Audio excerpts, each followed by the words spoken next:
day, viewers. This is 300 Plus Academy, where all we do is exams tutoring, ensuring that you ace your next exam. Still on the business of WAEC 2024, talking about physics practical. This time around, alternative B for those set of students who, for one reason or the other, were not able to participate in the first practical. Talking about alternative A. As you can see, this one is going to be about electricity. We've looked at the very first one on mechanics, talking about simple harmonic motion, or what we call periodic motion or oscillation. This time around, it's going to be about electricity, talking about what should you be having for question 3 in the course of this exam. As you can see on your screen, what are the things you're going to be provided in the course of this practical? You're going to be given a variable DC power supply E, tagged or labeled E, and you can see that on your screen. You're going to be given a 2 ohms standard resistor, a key, and then an ammeter and a voltmeter, and of course wires and other necessary materials. We were told to set up the circuit as shown in the diagram below. You can see the diagram. You can see where the power source is going to be. You can see the position of the key. You can see just after the key there is a connecting wire to the ammeter, and across the standard 2 ohms standard resistor you have your voltmeter. So in instruction 2, we're told to close the key and to record the in instruction 1, we're told to set up the circuit as shown in the diagram. You can see the diagram already. You can see the position of the DC supply, talking about the power supply E, the key, then to the ammeter, and then look at the position of the voltmeter across the 2 ohms standard resistor. We're told to set up the circuit as shown in the diagram above, with the power supply supplying 1.5 volts for a start. Close the key, take the record of the voltmeter V, and also we're told to record the corresponding ammeter reading, and we're told to evaluate the inverse of the voltage and the inverse of the current. We're told to repeat this procedure for 4 other values of the power supply, talking about the 3 volt, 4.5 volts, 6 volts, and 7.5 volts. We're told to tabulate our reading. So based on experiment performed and all set up this way, when we have a power supply of 1.5 volts, 3 volts, 4.5 volts, 6 volts, and 7.5 volts, what exactly does it look like? So we're told to tabulate our readings when the power source supplies 1.50, 3 volts, 4.50 volts, 6 volts, and 7.5 volts. This is 7.50 volts. You see on the question displayed on your screen, it says take and record, close the key, then take and record the voltmeter V. That's talking about the voltage reading. Definitely the voltage cannot be up to the voltmeter reading cannot be up to the voltage supply, simply because of internal resistance here. So when you perform that experiment, according to what we have, our V gives us. So this is what the voltmeter reads. Since the voltage being supplied, the power supply had actually passed through the circuit, and here we have resistors that will resist the flow of current. The voltmeter reads 0.80, which is less than the voltage here. 1.50 less than 3, 2 less than 4.5, 2.50 less than 6, and then 3 less than 7.50 volts. In all of these, the ammeter readings are 0.30 amperes to 1.10 amperes. So we're told to look for the inverse of the voltmeter reading and then inverse of the ammeter reading. The inverse here means 1 over V. This here means 1 over the current, 1 over the current. Okay, so 1 over 0.80 gives us 1.250, and if you run that all through this is what you're going to get for the inverse of the voltmeter. And when you perform the inverse of the current, in per ampere is going to give you 3.333 to 0.909. So that's exactly what we are going to have for the table. Of course, take note, on the day of the exam, the power supply, talking about what you're going to have, you can see again on your screen. The power supply, the variable DC power supply, you may be told to supply 1 volt, 2 volt, 3 volt, 4 volt, 5 volt, but when you supply the voltage, take note of the ammeter reading. It doesn't mean it has to be exactly this, but this is just a prototype of what you expect. You follow the instructions depending on the supply that you have from the variable power supply, from the variable direct current supply, depending on what you're told to supply. If you're told to tune to 1 volt, that's exactly what you do, and then you try to get the voltmeter reading and the corresponding ammeter reading. And of course, if you're told to look for the inverse of the voltmeter reading and then the current, you do just as I have done here. You compute your figures and you create your table this way. I haven't done that. We were told to plot, tabulate our readings, which we have done. Then we were told to plot a graph with V1 on the vertical axis. So this V1 here is on the vertical axis, so which means we have V raised to power minus 1 on the vertical axis, and this is going to be our horizontal axis, talking about the current raised to power minus 1 on the horizontal axis. That is what the instruction says here, starting both axes from the 0 origin. We were told to start, that's a direct instruction, start both from the 0 origin. So it's about time now we plot our graph. V raised to power minus 1 on the vertical axis, I raised to power minus 1 on the horizontal axis. And so it's about time we plot the graph of V raised to power minus 1 against the inverse of the current. The very first thing to do is that we are starting both from the 0 origin. That is a direct instruction we are given, so that no one uses any other origin aside that. You want to miss out on valuable marks. Okay, so I've been able to do this, and then of course, since I was told to start both from the 0 origin, I just want to get my horizontal axis down as well. Okay, so now that I've successfully done this, okay, this is going to be my V raised to power minus 1 in per volt, and this is going to be my current raised to power minus 1 in per ampere. Okay, now when I'm going to decide what I'm going to use for my vertical axis, the smallest the lowest value I have for the inverse of my voltage of my voltmeter reading here is 0.333, and the highest is 1.25. So I am thinking if I make this 0.5,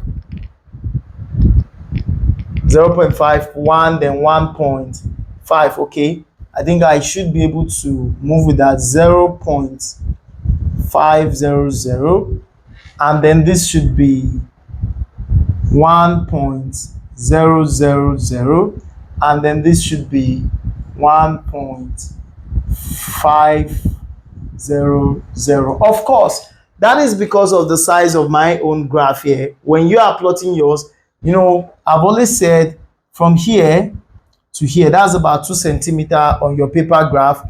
Then to here, that makes it 4 centimeters. So for your own graph, I think you can go a bit further than this. You can go a bit further than this, so that at least you cover up at least 70-75% of the graph on your paper graph.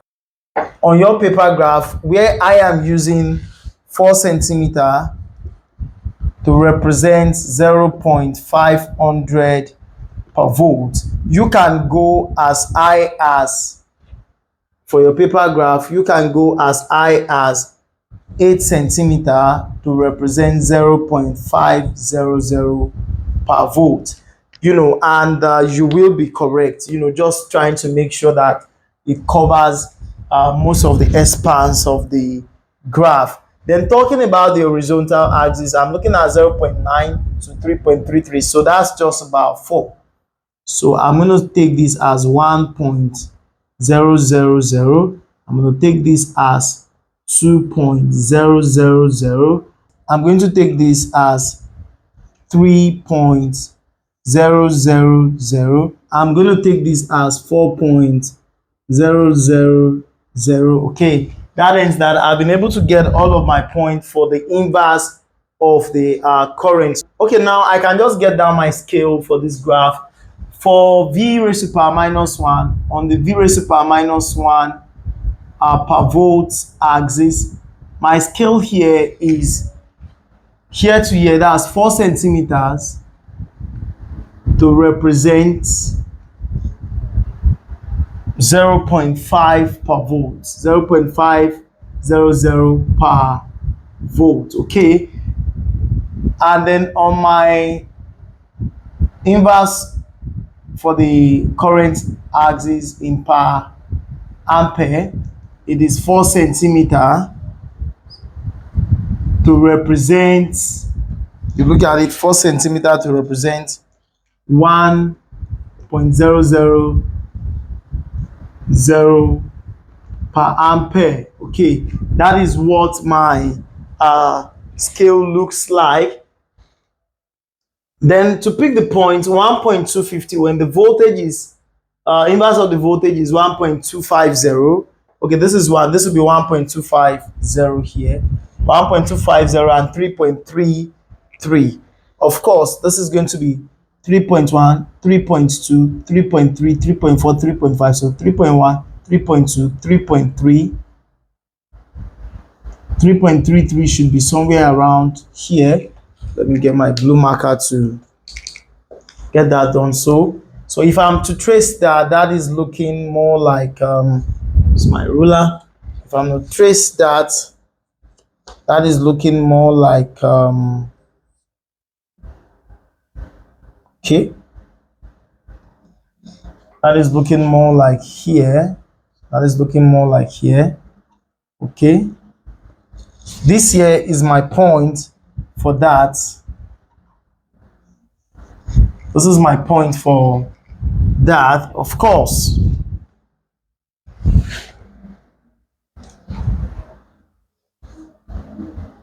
This is my point for that. Then the next one is 0.714. 0.714 is going to be somewhere around here at 0.714 and 2 on the horizontal axis. So if we trace that, of course, looking at this, if we trace that,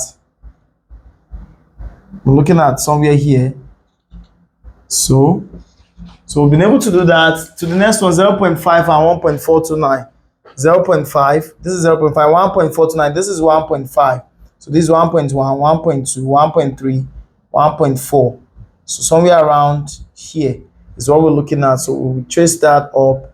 Okay, we're getting our answer just right here, and we circle that. We make it look big so that you can just get by. And then to the next one, 0.400 and 1.11 should be somewhere around here. It should be here. Yes, that's 0.4. 0.4 and 1.11. This is 1.1. So somewhere around here, That's what we have that. So if we trace that up, we should be looking at somewhere around here.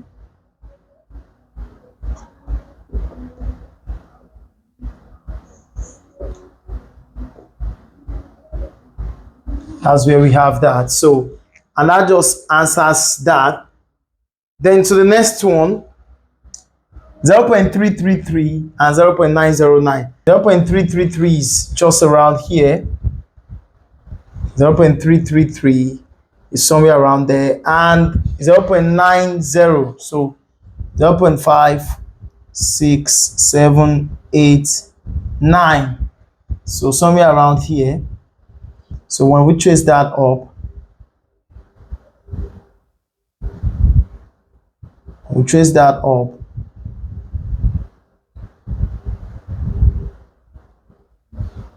of course, we're looking at somewhere around here.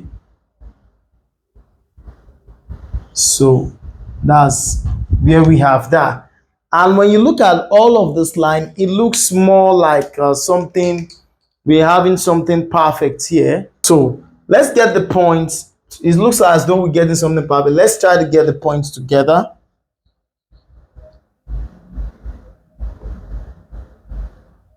Okay, thus far I've been able to pick about 4 of the points, so which I think for a good graph, that's okay. Okay, this is what we've been able to get. So that ends that. As you can see on the next question you have, it says we should determine the slope of this graph. The next question is to determine the slope. In getting the slope of this graph, we can pick things, just about anyhow we want it, but in a very, very good manner. Okay, I've been able to pick certain points so that I get my change in Y. In this case, change in the inverse of the voltage. Okay, my extrapolation is going to be here. Let me get that done with. My extrapolation in this case is somewhere here.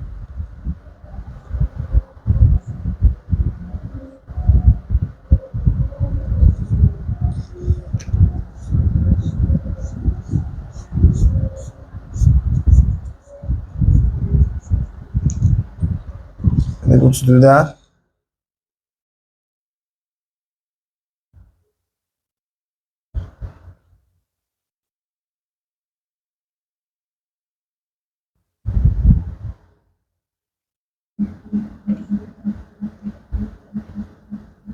Okay, we've been able to do that so that this here is going to represent my change in the voltage raised to power -1 in per volt, and this here is going to represent my change in the current in per ampere. So this is looking like 1.100. So this is 1.100, and this here is our 0.250. So these are points we're going to use for our slope. And when I come here, this is 3, and this is really 0.5, 0.6, 0.7, 0.75. Yes, 0.750. So that is where this just sort of falls. So in determining my slope is okay, let me just get that done on the graph. My slope here is going to mean change in the voltage divided by the change in the current. This is in per volts, this is in per ampere. And of course, talking about an experiment that goes exactly in line with this, the link to that video, we've had such sometime last year. The link to that lecture is going to be in the description of this video. So let's get on with this. So this here is going to mean 1.1 1.100 minus 0.250, 0.250, all divided by here I have 3 and 0.750. 3 minus 0.750. So going through this don't forget is in per volt. Per volt here will mean 1 over the volt. This is per ampere. That's going to mean times ampere over 1, so that for our slope we already know that the unit is going to be ampere per volt. So the slope here is going to be 0.3. Computing this is going to give us 0.378 ampere per volt. This is what our slope is rightfully. Looking at the next question, we're told to determine the intercept C on this for this graph. Looking at this, our intercept, for one reason or the other, falls, just one hole. Falls just one hole. We were told to determine the intercept C. Our intercept C it was very specific on the vertical axis. The vertical axis is on the inverse of the voltage. Now this here is looking minus 0.025. So my intercept here is looking like minus 0.025 per volt. That is what my intercept is looking like, just one hole after the zero origin, and that ends that. So in here we were told to state precautions taken to obtain accurate results for this experiment, the various precautions. Okay, one of the things we must ensure, as you can see on your screen, is we must ensure clean terminals. We must ensure clean terminals, and we must ensure tight connections. The key must be removed after taking each of the reading, so that we don't run down the current, the power supply. So you remove the key after taking each reading. Key removed when the reading was not being taken. We avoid parallax error on the voltmeter reading and on the ammeter reading, so that we avoid parallax error. Also, we have to correct what we call zero error in each of the instruments that we are using. Zero error in this case simply means a case where the pointer for each of this instrument is not exactly at the pointing at zero before using. So when we use such instruments, we must take that into consideration, and of course do the right subtraction so that we correct zero error on the voltmeter and ammeter.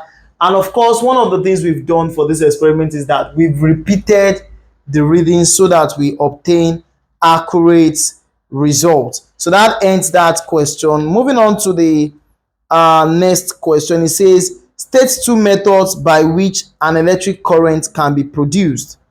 State two methods by which electric current can be produced. Of course, as you can see on your screen, you have so many methods there. One of them is via simple cells, talking about electrochemical cells here. You can as well call that fuel cells, lead acid accumulators, primary cells like your voltaic cells or galvanic cells are ways by which electric currents can be produced. Generators or dynamos, or what we call electromagnetic induction, solar cells or photocells, windmills, tidal waves, geothermal or thermal waves, gas turbines, hydropower, nuclear power, thermocouple or thermopower, thermoionic, via what we call thermoionic emission as heat energy here, electrostatic generator, or what we call Van de Graaff. These are various ways by which we can generate direct current, or we can generate electric current. Moving on to the next question, as you can see on your screen, we're told to calculate the value of R. Those resistors here in parallel, we were told to calculate the values of R in the circuit diagram show, given that the effective resistance of the circuit is 4 ohms and the internal resistance of the cell is of negligible effect here. Resistance that I have in parallel, let this be my R1, R2. So looking at this is going to mean the total resistance here for those resistance in parallel, that's going to be 1 over R. Okay, for those in parallel, 1 over R plus 1 over R. Okay, LCM here is going to be R.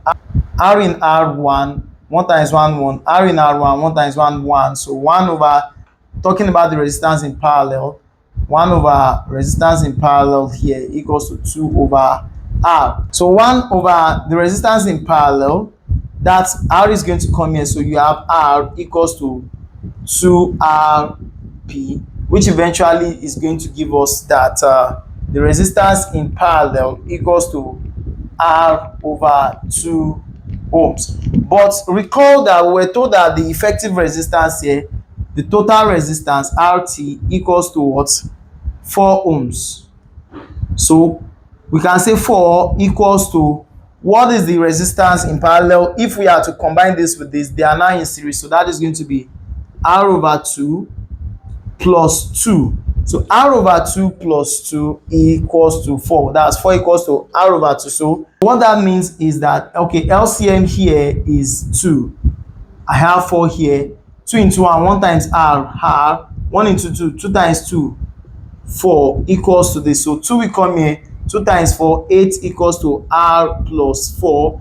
And what that means is 4 will come here. 8 minus 4 equals to R. Therefore, the value of our R here equals to 4 ohms. And with that, we have come to the end of this series talking about alternative B for 2024 WAEC physics practical. I wish you all the best. For myself and the entire team, it's bye for now.